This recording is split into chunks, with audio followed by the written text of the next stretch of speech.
Hello again guys, another quick video just showing you how to do one of the free rigs that I like to take everywhere with me.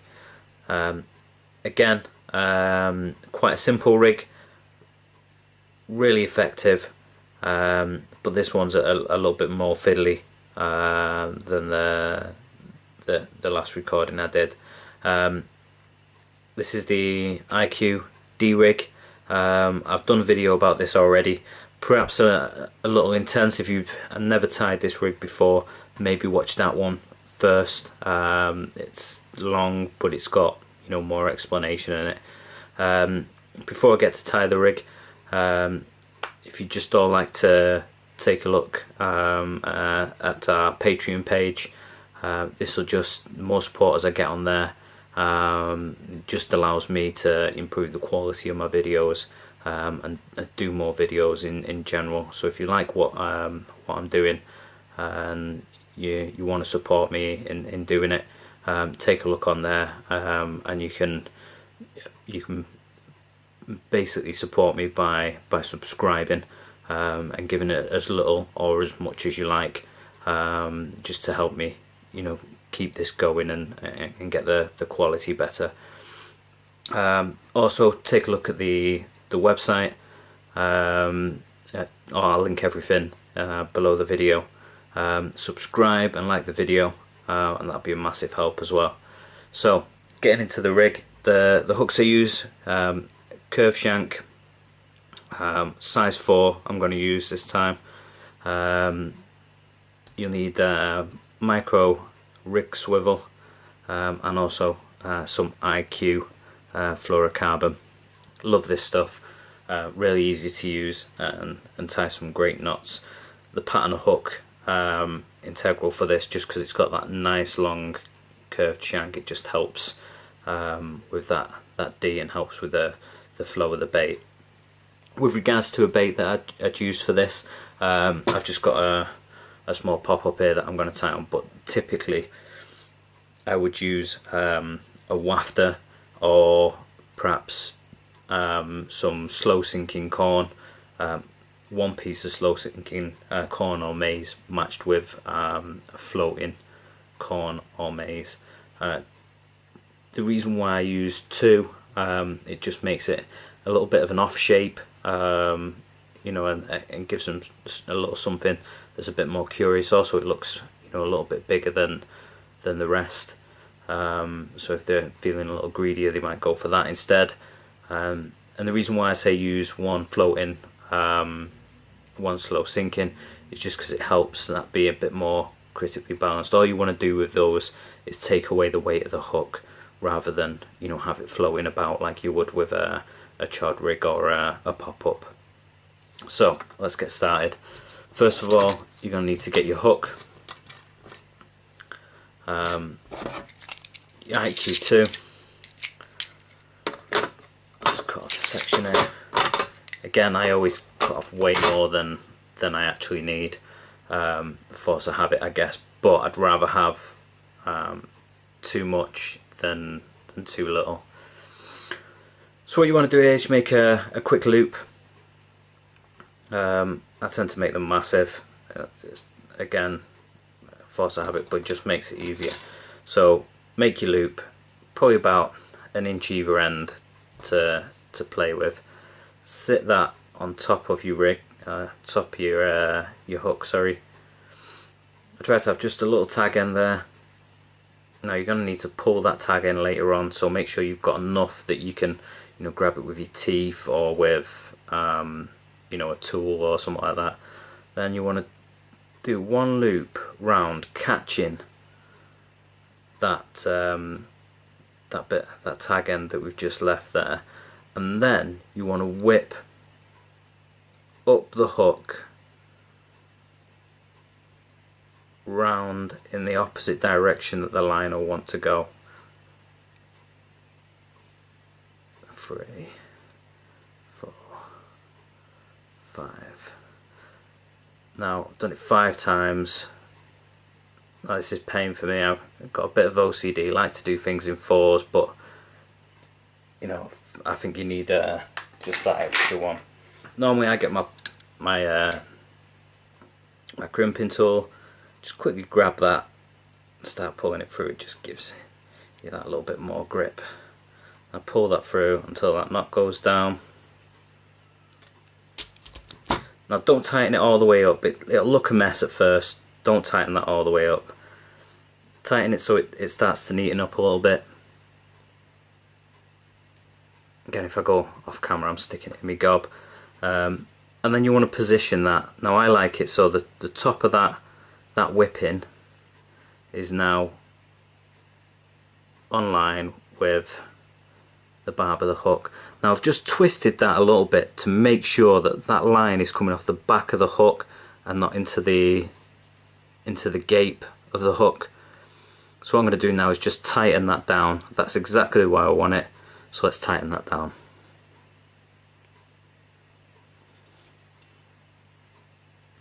Again, in my mouth. Don't worry about this tag end yet, we don't need to worry about that for now. So what we're going to do now is get one of these micro swivels, tiny things. These are size 20s, perfect for this job. Slide that on to your longer end now, let that fall down to that whipping that we've just made. Push that out of the way, we don't quite need that yet. Then thread this longer tag end through the eye of the hook towards the point. So you can see there, towards the point, pull that through, and then you want to make your D with that. So you see how that's starting to form the D. I don't like these massive, some people like to do a slightly larger D. I'd probably say about, let me get some black under there, say about that size. So take that now, grip that with your index finger and your thumb just so that doesn't move, and all you want to do now is do a knotless knot. So again, wrap it around,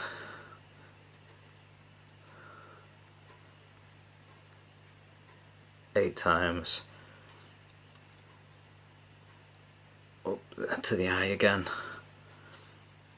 pinch that nice and tight, through the eye of the hook again, towards the point, pull that tight, tighten it up a little bit, doesn't have to be super tight, and there you go, nicely done. So what we do now, get to the end, we want to stick a sinker on that just to make sure that as it comes down it pushes it out, so it'll, as this rig hits the bottom it'll push that out, and that sinker just helps with that motion to push your bait away, which is why this rig works really well with a critically balanced bait. So stick your sinker on, let's get it on the end there, wet your line a little bit because these are horrible to go on, push that on,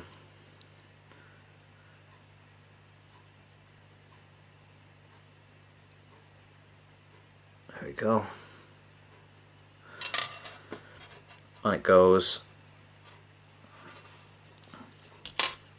get rid of that, push that down. I like to push these about halfway as to where my rig's going to go, so stick it wherever you like for now. Got one last knot to do, and that's simply just a nice figure of 8 knot to finish it off. So make a loop round your finger, now you've got 2 loops, that double loop, just twist that, make that into your figure of 8, and then pull that through. I made that a bit too small, so sometimes I accidentally make these too small. With a thicker line that's a little tighter, a little not as supple, it can be a little difficult, so just tease that through with one of your tools, tighten that up a little bit, and there you go, you've got a nice loop there. Stick a pull through your loop, puller on your hook, try and get it past your whipping that you've done before. You don't want to budge that. Then tighten it up. Doesn't have to be mega tight.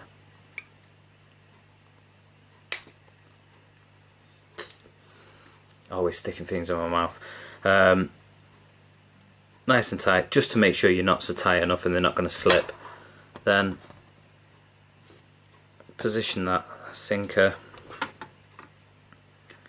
Give it a little pull again. Nothing's moving. And now all we need to do is just get rid of those tag ends. So first one, just on here. Snip that. Make sure it's nice and neat. And the second one up here. Snip that off as well.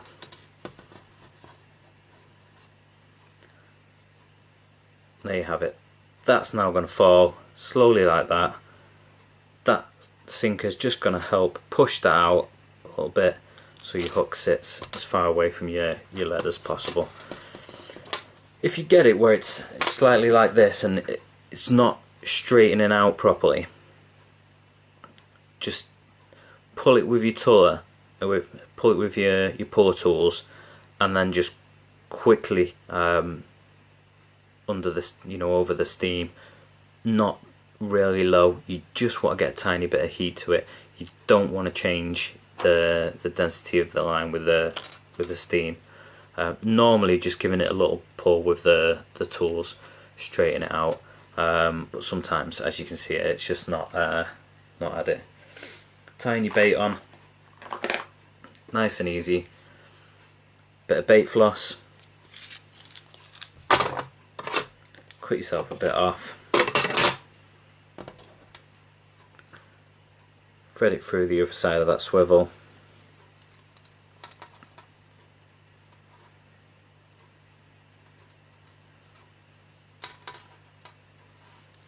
Get your bait. So like I said, typically this would be a balanced wafter or a combination of pop-up and slow sinking comb. Pull that down, then you want to pull that swivel just into the bait. So you can see there, about halfway down that swivel section, and that just allows that then to get some nice movement on it, so your bait can always rotate. Then all you need to do is quickly tie on your bait stop. So just to make this easier, tie a quick loop so you've got a small enough gap to fit the bait stop through. Stick the bait stop in, tighten it up once, twice, 3 times a lady. So trim this off and done. A lot of people burn that just to get the tag ends of those knots burnt down. I don't think you need to. I think people are just being a little bit picky, and I'd rather not have the melted plastic or the scent of the melted plastic anywhere near my bait. I just want bait. If I could get away with using floss, if I could get away with without using bait stop, any of that, I would do. I want just as natural as possible on there. But that's it, guys. Take time to like, share, subscribe, take a look at the Patreon page. The more support I get, the better quality videos I can get and the more time I can spend on them. Have a look at the website. Loads of fisheries on there for you to find your next fishing spot, and also more tutorials as well. So the website's www.carbcompass.com. untitled.co.uk. I'll link everything below. Thanks again, tight lines.